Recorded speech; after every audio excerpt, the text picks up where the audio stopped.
bought from me. Okay, so here. What did I buy? I was your computer person. Okay, Oh, so okay. here, I want to tell you this. Two things. One, why should I have to pay a 2.5% tax on insurance I don't want? I want to opt out of any public government health insurance, okay? I do preventive maintenance for my body, and I should control my body. I don't want the government controlling my body.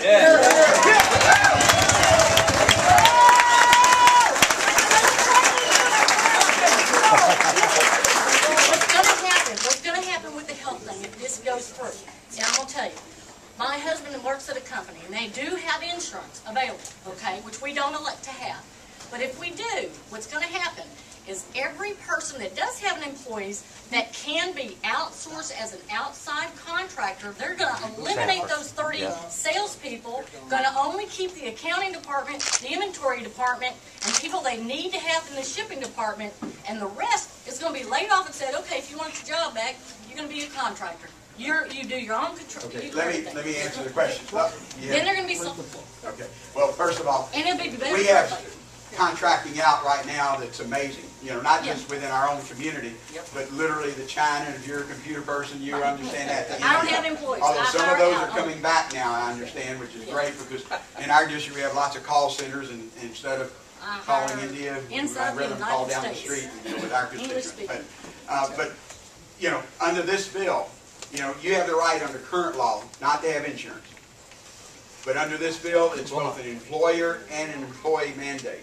So the employer, if you're over $500,000 in payroll, you would have to, if you didn't provide insurance, you would pay a percentage to the government as a price. If you were individual, if you didn't have any employees, okay. But you would still have to, that's why it's a combination. It's an individual mandate too, that you know, you would have to be covered. If your employer offered it and you didn't take it, then you would have to pay a certain percentage of your income. Because what's happened is that we have a lot of people, and you may be as healthy as can be. When I was 22, I thought I was invincible. But you don't, you know, you would still, you still will have problems, and you'll end up on the public health system.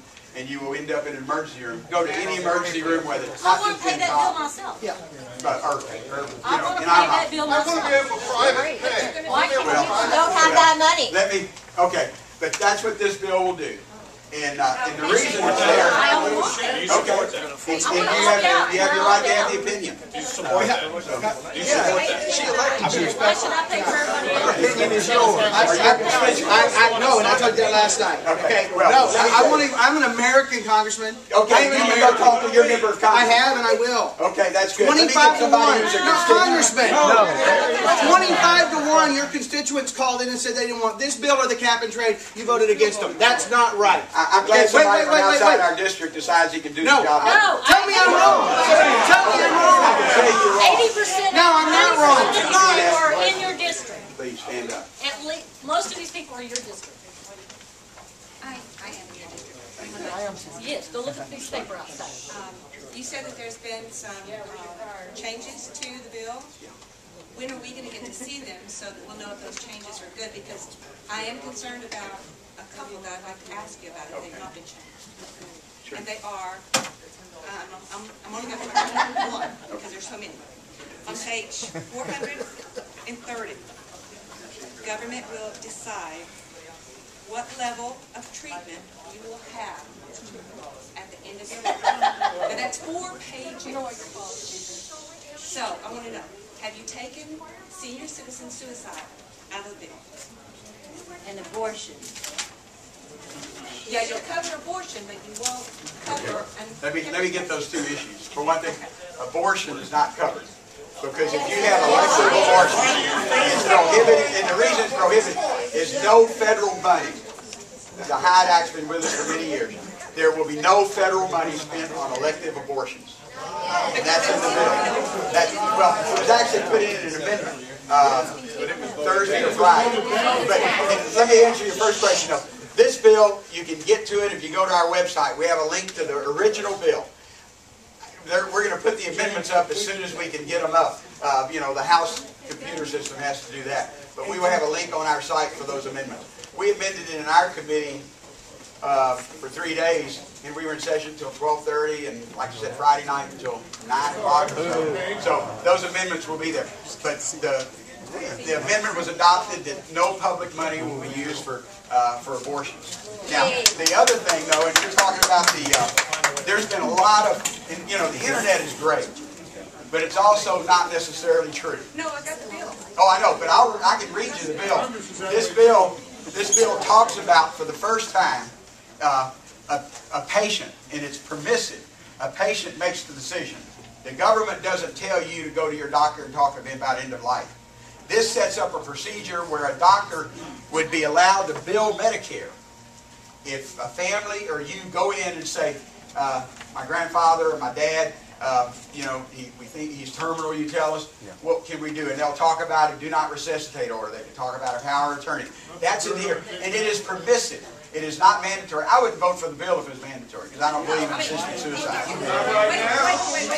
But if the government issues the orders and will not allow me the medication I need, and I'm in pain, you bet you I'm going to stick my arm out and I'm going to say, okay, for $100, well, give me a shot. again, They're going to withhold medication. The government, right now, every insurance policy we have, including Medicare, somebody makes the decision on what's the appropriate health care for what you're doing. If you're diagnosed right now, and I have no problem, if I'm diagnosed right now with hypertension or high blood pressure, the doctor's going to say, you need to take high blood pressure medicine. There are probably a dozen different high blood pressure medications. Some insurance will only pay for so many of them, or so certain of them, and they won't pay for others.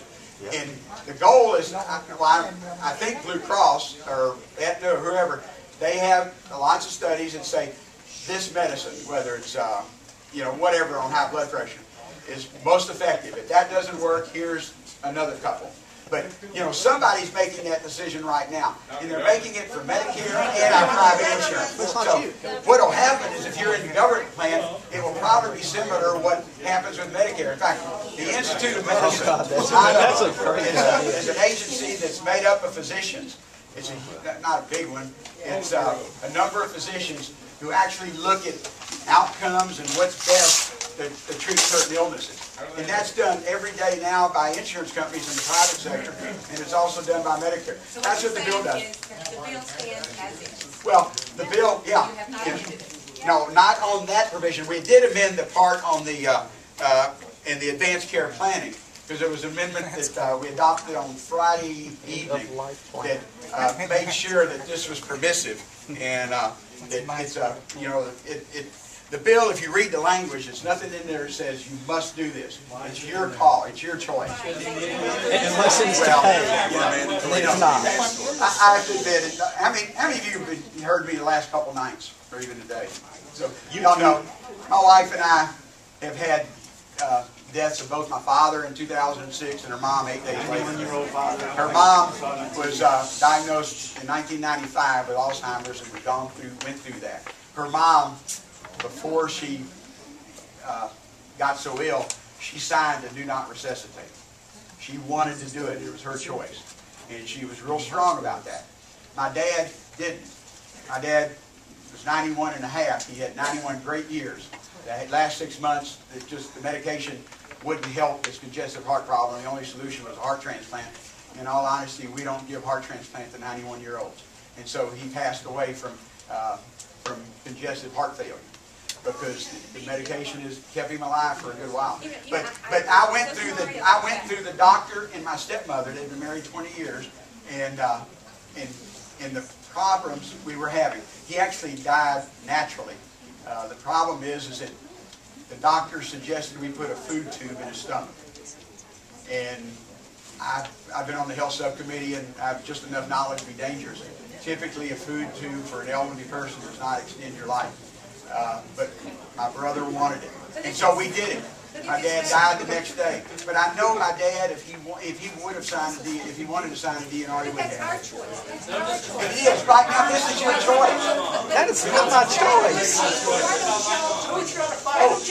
Believe me. Why does Ted Kennedy have a bill that protects y'all? Okay. Ted Kennedy, Ted Kennedy's not around much, but I don't know what bill he has. But, you know, the only example of federal program that anybody has to join with Medicare. At 65, I'm going to have to join Medicare. And, you know, and I would vote to put us into the public plan.